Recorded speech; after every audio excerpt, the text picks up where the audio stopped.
শায়েখ আহমদুল্লাহ সাম্প্রতিক সময়ে একটা স্ট্যাটাস দিয়েছে। তিনি বলেছেন যে বাংলাদেশের মাদ্রাসাগুলোতে যে যৌন হয়রানি হচ্ছে এগুলোর বিষয়ে তদন্ত কমিশন গঠন করা হবে। এই বক্তব্যটা তখন দিলেন যখন গোটা বাংলাদেশে শরিয়া আইন বাস্তবায়নের জন্য আস্তিক নাস্তিক সবাই এক হয়েছে। আমি মনে করি পরিস্থিতি না বুঝে শায়েখ আহমদুল্লাহর অপরিপক্ক বক্তব্য ইসলামী শক্তির পিঠে ছুরি চালিয়েছে। এই অত্যন্ত সংকটময় ও গুরুত্বপূর্ণ সময়ে যখন দেশ জুড়ে শরিয়া আইন প্রতিষ্ঠার দাবি উঠছে এবং মুসলিম উম্মাহ জেগে উঠছে, ঠিক তখনই শায়েখ আহমদুল্লাহর মতন একজন বিজ্ঞ আলেমের পক্ষ থেকে মাদ্রাসায় যৌন নিপীড়নের অভিযোগ তোলা অত্যন্ত দুঃখজনক, অপরিপক্ক এবং চরম অজ্ঞতার পর্যায়।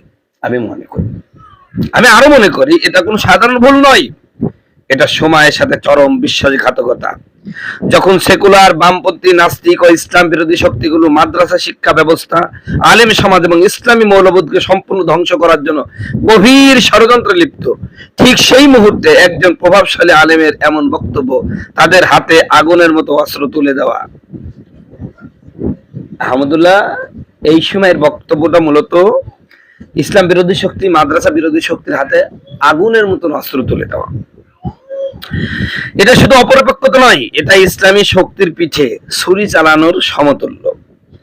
শায়েখ আহমদুল্লাহকে আমি বলছি, আপনি কি বুঝতে পারছেন না যে আপনার এই একটি বক্তব্যকে পুরো মাদ্রাসা ব্যবস্থাকে কলঙ্কিত করার জন্য শত্রুরা কিভাবে ব্যবহার করছে? তারা এখন বলছে, দেখো আলেমরাই বলছে মাদ্রাসায় ধর্ষণ হয়। এই অপপ্রচার চালিয়ে তারা পুরো আলেম সমাজকে হেয় করছে, মাদ্রাসাকে বন্ধ করার ষড়যন্ত্র করছে এবং শরিয়া আইনের দাবিকে দুর্বল করছে। এই সময় অভ্যন্তরীণ সমস্যা থাকলে তা চুপিসারে শরিয়া সম্মত পন্থায় সমাধান করা উচিত ছিল, কিন্তু গণমাধ্যমে হইচই করে অভিযোগ তোলা এটা চরম অদূরদর্শিতা এবং হিকমতের অভাব। এতে করে শত্রুরা লাভবান হচ্ছে আর ইসলামপন্থীরা ক্ষতিগ্রস্ত হচ্ছে। আমরা এই আত্মঘাতী মনোভাবের তীব্র নিন্দা জানাই। এখন সময় ঐক্যের, সময় কৌশলের, সময় শরিয়া প্রতিষ্ঠার। কোন আলেমের ব্যক্তিগত অবস্থান যেন পুরো ইসলামী আন্দোলনকে দুর্বল না করে। যারা এখনো বুঝতে পারছেন না তাদের বলছি, আপনাদের এই অপরিপক্কতা ইসলামের শত্রুদের সাহায্য করছে। আল্লাহর শপথ, আমরা মাদ্রাসা শিক্ষা ব্যবস্থা ও আলেম সমাজের সম্মান রক্ষায় কোনো আপোষ করব না। অভ্যন্তরীণ কোনো সমস্যা থাকলে তার সমাধান চাই, কিন্তু শত্রুর সামনে ইসলামী প্রতিষ্ঠানগুলোকে জনসম্পর্কে অপদস্থ করা ষড়যন্ত্র কখনোই মেনে নেব না। বন্ধুগণ আমার, ভাইরা আমার, শায়েখ আহমদুল্লাহ তখন এই ছড়িটা চালালেন যখন ফারজানা শান্তা নামে একটা অতি বাচাল মহিলা, যিনি মাজারপন্থী একটা হিয়াজরি আর মিনাজরির সাথে একত্রিত হয়ে একটা দল করেছে। এই মহিলা সম্পর্কে জানলাম যে সে সোশ্যাল মিডিয়ায় দেখলাম যে সে বিবাহ বহির্ভূত তার সম্পর্ক ছিল। আজকে তিনি শরিয়া আইনের মুখে থু মেরেছেন। নাউজুবিল্লাহ। হুজুর মাদ্রাসা নিয়ে তার সবসময় বক্তব্য এবং যে কোনো ইস্যুতে কথা বললে এ নিয়ে তিনি শরীয়তকে বিতর্কিত করার চেষ্টা করে। শরীয়ত বহির্ভূত কথা বলেন, বিতর্কিত কথা বলেন। বিশেষ করে মাদ্রাসা এবং হুজুরদেরকে নিয়ে সবসময় বিতর্কিত করার একটা অপপ্রয়াস চালায়। এই ফারজানা, এই মহিলা, মাথা মোটা মহিলাটা শায়েখ আহমদুল্লাহকে নিয়েও অনেক কথা বলেছে। শায়েখ আহমদুল্লাহকে একজন ইউটিউবার হুজুর বলেছেন এবং সে ইউটিউব থেকে ইনকাম করে খায়, তাকে এত গুরুত্ব দেওয়ার দরকার নাই, এইরকম পরামর্শ দিয়েছে।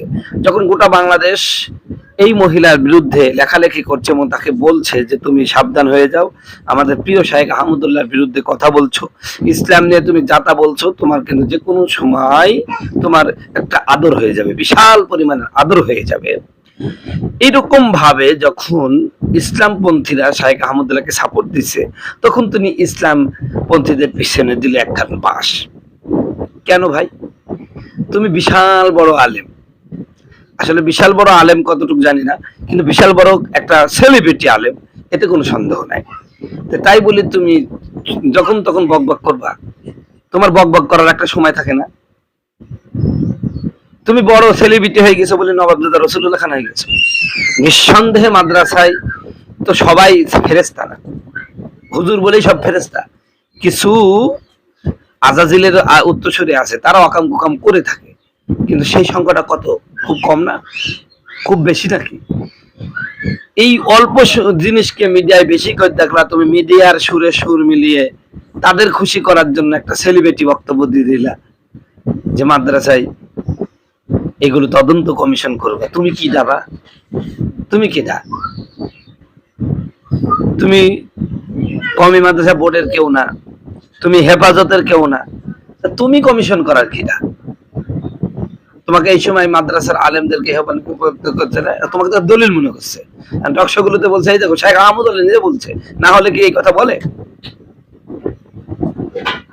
মানে সেলিব্রিটি হয়ে গেলে ওই সেলিব্রিটির জন্য কর্মী না যায়, এই জন্যই মনে হয় এই কথাগুলো একটু বলে থাকো নাকি। বন্ধুগণ আমার, ভাইয়ের আমার, ইসলাম শরীয়ত যতটুকু বলছে অতটুকু বলার চেষ্টা করো ভাই, বেশি অতিরিক্ত বলার চেষ্টা করো। এগুলো করলে কি হচ্ছে? ইসলামের বড় ক্ষতি হচ্ছে। ইসলামের ক্ষতি করবা, তুমি যত বড় সেলিব্রিটি হও, ছাড়ানোর মূল্য নেই, বিশেষ করে আমার কাছে। তো যাই হোক, আজকে ইসলামকে যে সমালোচিত করে দিল এদেশের ইসলাম ওয়ালাদেরকে, মাদ্রাসা ওয়ালাদেরকে, মানে ওরা তো করতো এতদিন ধারণা বশীভূত হয়ে, আর এখন এই ধারণাটাকে একিনের পর্যায়ে নিয়ে গেছে শেখ আহমদুল্লাহ। এই দায় থেকে সে কখনো মুক্ত হতে পারে না। হয়তোবা আমাকে বলতে পারে, ওই বিশেষ করে বট বাহিনী যারা আছে এরা তো বলবেই শেখ আহমদুল্লাহ চুলের সমান হবে, ওর জুতা টানার যোগ্যতা তোমার হবে। এর আমি ওর জুতা টানতে যাবো কেন? আর আমার চুলের সমান হতে যাবো কেন? ওর জুতা আমি টানতে যাবো কেন? আমার দুই হাত আল্লাহ দেয়নি? আমি রিক্সা চালিয়ে খাতে পারবো না? আমি কি অটো চালাতে পারবো না? আমি কি মাঠে কাজ করতে পারবো না? তো ওর কিন্তু আমি জুতা টানতে যাবো। ওর জুতা টানার যোগ্যতা নাই, কে আমার জুতা টানতে হবে কেন? এই জুতা টানে টানবো কেন? মানুষের আরেকজনের কি জন্য জুতা টানতে যাবো? কিছু হলেই অমুকের জুতা টানার যোগ্যতা নাই। তার জুতা কয় কেজি ভারী রে ভাই? বসা দে না একটু। ও সেলিব্রিটি হয়েছে, ভাইরাল হয়েছে, তাই ভাইরাল তো আমাদের তাজু ভাইও হয়েছে, হিরো আলম ভাইরাল হয়েছে। এখন হিরো আলমকে কি আপনি যদি হিরো আলমের যদি কেউ সমালোচনা করে তাহলে কি বলবেন ওই হিরো আলমের জুতা টানার যোগ্যতা হয়েছে, তাজু ভাইয়ের জুতা টানার যোগ্যতা হয়েছে? এই হচ্ছে আপনাদের বিবেক? হ্যাঁ, জুতা টানার যোগ্যতা নাই, চুলের সমান হতে পারবে না। এই কমবক্তগুলো সমাজের সবচেয়ে কীট পতঙ্গ, এগুলোর কারণে এই সেলিব্রিটিরা বেশি লাই পায় থাকে। কিছু হলেই অমুকের চুলের যোগ্যতা হবে না, অনেক জুতা টানার যোগ্যতা নাই।